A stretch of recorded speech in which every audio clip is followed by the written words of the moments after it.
Hey, ladies and gents, it's Sister was here with the review of the Mythic Legion Skeleton Raider action figure. This just came in as part of All-Star 6 All In, and let me show you the bio for this figure. It says, Skeleton Raider. Once a thriving settlement in the north of the realm, Vikingfell is now a cursed place haunted by the skeletal remains of the ruthless raiders who once called this place home. The survivors who fled this land into the colds of Bjornjar relayed a tale of a ship that returned from a doomed raiding excursion into southern waters. What traveled upon that vessel to be unleashed upon Vikingfell was death itself. Now that Necronominus has returned to Mythos, the second great war has begun. The Lord of Death calls upon these revenants to join his undead army as they march towards a final battle with the Legions of Light. So, Skeleton Raider, basically two cool things that go well together. Vikings and skeletons, as if Vikings aren't terrifying enough with their warlike nature and their pillaging and raping. What about undead Vikings? Super duper cool. Check this out. We have gotten a lot of skeletal figures in this line, especially recently with the Necronominus wave. And what happened was the Necronominus wave was so big and spectacular and elaborate that they had to kind of split the skeleton goodness up into a couple of different waves, and that's why this guy and Skelly Bone Splitter and some other goodies came out in All-Star 6 instead of with the faction that they really belong with Necronominus. And so reinforcements have arrived, and Necronominus couldn't be happier, I think, with these guys. Let me show you some of the details here. First off, a very, very cool Viking helmet. I know a lot of people are saying that is sort of your very classic Conan helmet. So they are trying to take it off the skeleton and put it on Conan, but not Conan, but the legendary barbarian to get that look. I think that has not been terribly successful because the hair on the legendary barbarian prevents that smaller helmet from fitting on there snugly and seamlessly. But, if there's a will, I guess, and there's people with X-Acto knives, and they might be able to squeeze something to get that legendary barbarian Conan-esque feel to it. But nope, the helmet stays on the skeletal head. It's not something that comes off, but it looks really super cool. And, we have a lot of skeletons already, and to fill up those ranks with some raiders like this is a really, really awesome thing. It also comes with a ton of extras. It's got this wooden shield, which I think goes really, really well. I think it might even go better with the legendary barbarian than the shield that the legendary barbarian currently has. So I might just appropriate that. The shield comes with both a clip and a handle. So I really love the fact that we have those options. And the other thing that was very intelligent about the way this figure was designed is it comes with these flexible rubber bracelets, and that allows the clip from the shield to fit snugly there on the forearm. And then he can have his arm open so that he can brandish other weapons. This shield we've seen before, right? It's a wooden shield, basically with a little patina or wear there. But that's a cool thing about it, being able to use the clip, because he comes with multiple weapons as well. And everything you'd want in a skeleton raider. He comes with the blunt force trauma mace, right? We've seen this before, but a whack upside the head with that will do wonders. And then he has this cool sort of a scythe-like bladed sword weapon which I think is also a cool weapon that he can use. So he, in addition to the mace and the blunt force trauma, he has the cutting weapon or the scythe or the sword. And he comes with, you know, the trusty spear. So you can, if you use the clip on the shield, you can have him wielding, say, a mace and a spear, or a mace and a sword at the same time, because his hand isn't occupied. The other thing that he comes with that's new in this,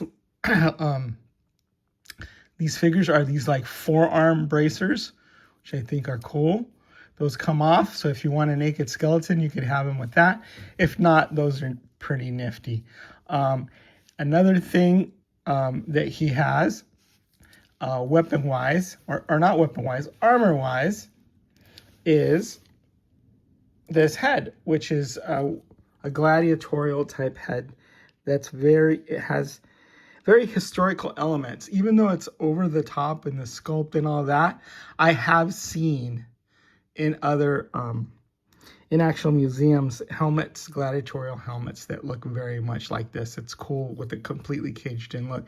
So if you want your skeleton raider to have a different head that doesn't show the skull, you can have that, or you could put that, say, on a legendary barbarian, and then you have a gladiator barbarian, or on any other figure. That's what's fun about this kind of figure, the skeleton raider, army builder type figure, because, you know, you have different elements to pop and swap and build out your army. He comes with this very, very cool loincloth piece with chainmail on it. I kind of like the one that's there with the leathery straps, because come on, he doesn't have to protect his nads. He doesn't have anything down there. He's bone, right? But it's always good if you're going to have these and you're going to army build them, to have those different options so they don't look the same. Some of them have this leather strap, and some of them might have the chainmail. Some of them might have one pauldron. Some of them might have two pauldrons. Some of them might have no pauldrons, right? Same with forearm bracers, same with bracelets, same with weaponry, and same with the head. Just look at how cool this is. I really like the color of this bone because it's not, you know, completely bleached. It looks like somebody that has been underground or buried, and some of those mineral elements have been leaching into the bone. So I really like that brown. It is very much like the brown on the Terpiculi. I think it's quite identical. I don't see any differences, which is cool for mixing and matching too, mixing and matching purposes. We are getting quite a number of different colored skeletons. You know, most recently we had that set that I got with the Halloween set, the graveyard skeleton set, and those are kind of like a gray skeleton. I like that sort of diversity in the bone color, because it just makes for an interesting looking shelf. And maybe these guys were buried in a different place, right? And soaked up those elements. There's also this white colored skull. So I love mixing and matching those pieces. And I like going through the toy aisle and looking for other figures that I can use as fodder. Like this really cool jacket I got off a WWE figure of some guy from Texas. I don't know who he was, but he had cowboy boots and he had this. And I'm like, I'm stealing that and I'm putting it on a skeleton. And I think it looks awesome. And then I just cut his boots off, and I'm going to make a mariachi skeleton with those boots. So yeah, it's kind of cool to have these basic skeletons that you can dress up. And then it's kind of fun to go through the toy aisle, and if you see something on clearance, you're like, oh, I know how I can use that. So like this was like $6, and I got cowboy boots, and I got that. And that's one of the fun ways that I kind of play with and add to my collection. When you have a bunch of skeletons, right? A skeleton's a skeleton. But no, you can give them personality. You can give them different weapons. And this skeleton raider is very much in that sort of realm where you can do that, and he can look completely different. So I've already showed you that he comes with a spear and the mace and the bladed sort of scythe weapon. He also comes with these, which are wing adapters if you want to turn him into a demon or an angel or whatever. I'm not going to use those. But it's kind of a tradition to have these in our collections, and most of us who have been collecting Mythic Legions have millions of those. We also have these ankle bones. So my understanding is that the thickness of the ankle, you may want to swap these out if you want to put, I don't know, different feet on him. I don't see why you would want that. If he's a skeleton feet are just fine. But if you want to put, say, armored feet on there, you can use these or other feet that perhaps need a little bit thicker ankle. So you got two of those. It's always good to have these extras no matter what. I've already talked to you about the loincloth piece, the alternate loincloth piece with the chainmail and the alternate handle that comes with the shield. So you got that in the clip, but then you also got more hands. So the two that he comes with in the package, and then another 6 hands. Again, different expressive hands like gesticulating or reaching out for hands, and then some other gripping hands so that he has the different swivel points or points of articulation on the hand. This, he can hold a weapon and he can go like this, and then another one where he can hold the weapon and he can hold it aloft because the wrist turns like that. So 6 additional hands, and those are always welcome in the package.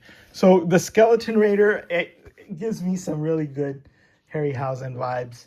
I like the color.